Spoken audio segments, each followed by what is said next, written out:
Hello and welcome back to my channel. My name's Eva and today I'd like to share some of my thoughts about Gibson activities as a brand, as I've been thinking about this topic for a while. And let me just start by saying that I am a fan of Gibson guitars. I actually own two of them, you can see them right behind me on the wall. And Gibson for me was always synonymous with high quality instruments. When I was a beginner guitar player, the Gibson SG was like my biggest dream.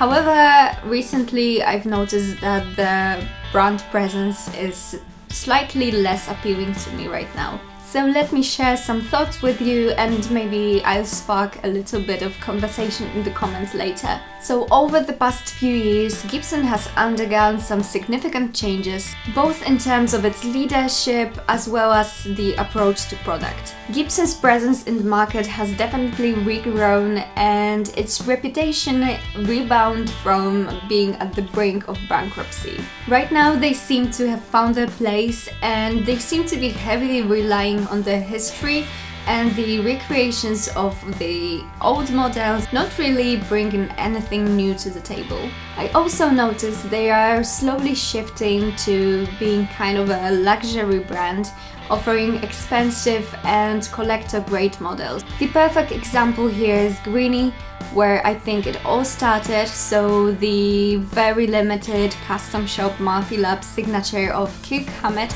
I think it shows that it's pretty evident that Gibson is relying on the nostalgia to drive sales with limited run collector releases. Another example is the recent release, so another Kirk Hammett signature. This time it's an 89 Les Paul Custom, which I personally don't really know what's so special about it. It's said to be a truthful recreation of Hammett's Les Paul Custom, though it doesn't even have the right pickups because the original one had the EMGs and the new Gibson isn't equipped with them. Also, how does it differ from a regular 89 Les Paul Custom besides being Murphy Lab aged? You can get these way cheaper than $9,000 and they're usually naturally aged. So Gibson seems to be really pushing those signature models and in general the custom shop Murphy Lab models, which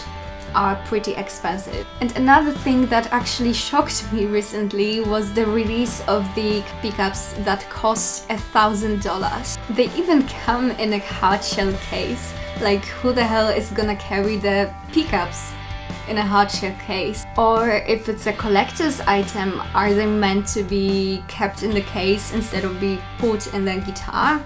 I don't know, I'm kinda confused here. Also, they are said to be the most truthful recreation of PAF pickups, while Gibson still sells other pickups which are also said to be truthful recreations of PAF pickups. So it got me thinking if custom shop ones are really that special or if it's just a marketing move, especially with that hard shell case. Browsing through Gibson's website, I also found a line of Lifton premium leather goods, offering not only guitar cases but also $800 bags and $180 wallet. I mean, if I buy a wallet for $180, I might be left with nothing to put in it.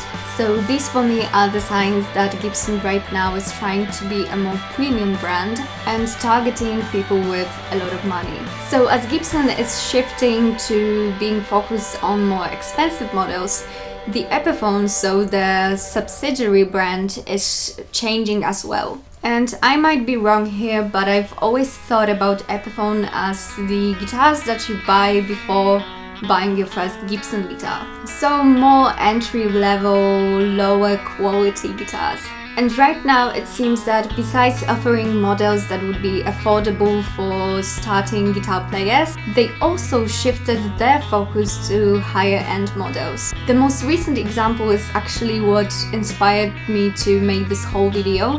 So the recent release of the Epiphone Firebirds inspired by Custom Shop. And the price was surely inspired by Custom Shop since the Firebird 1 costs $13,000 and the Firebird 5 costs $17,000. And this is shocking to me, as I literally bought this Gibson Firebird a couple of years ago for $100 less than the Epiphone Firebird 1. And the biggest problem that I have here is you're paying so much money for a guitar that's made in China. Based on the website, for the price of the Epiphone Firebird 5, you can actually get yourself a proper USA-made Gibson. For example, a Les Paul Junior or SG Junior or SG Special.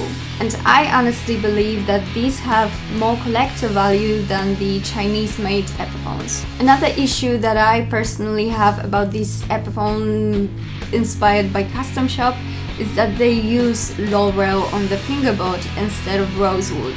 And even in the Corina, Explorer and Flying V models, they pair the rare Corina wood with laurel instead of rosewood, which for me it just feels off here.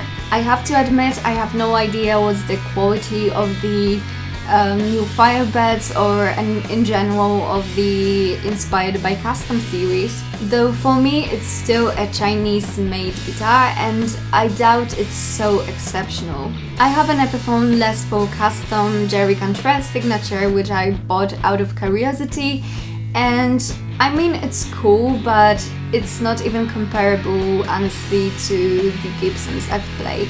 You can totally feel that the parts are lower quality and the quality control just isn't the same. So overall, as I said before, I see that Gibson is trying to appeal more like a luxury brand right now. Marketing wise, I think right now they are mostly targeting rich middle-aged men who are willing to spend their money on the guitars their guitar heroes played. It's pretty evident with all these signature models like Hammett, Adam Jones or Slash. But another example that comes to my mind is the Gibson Garage, when you can basically come and design your perfect guitar, including the choice of woods. It just reminds me so much of car dealership and filthy rich people coming to design the perfect dream Porsche 911. And okay, the target group and trying to appeal as a premium brand is not necessarily a bad thing,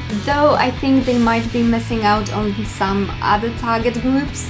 They're not doing so much to appeal to the younger generation of guitar players. They don't collaborate with younger artists and they don't really make new models that would be more appealing to younger players. I see they are trying sometimes with some more modern models and recently with some custom colors, but I believe it's just not enough.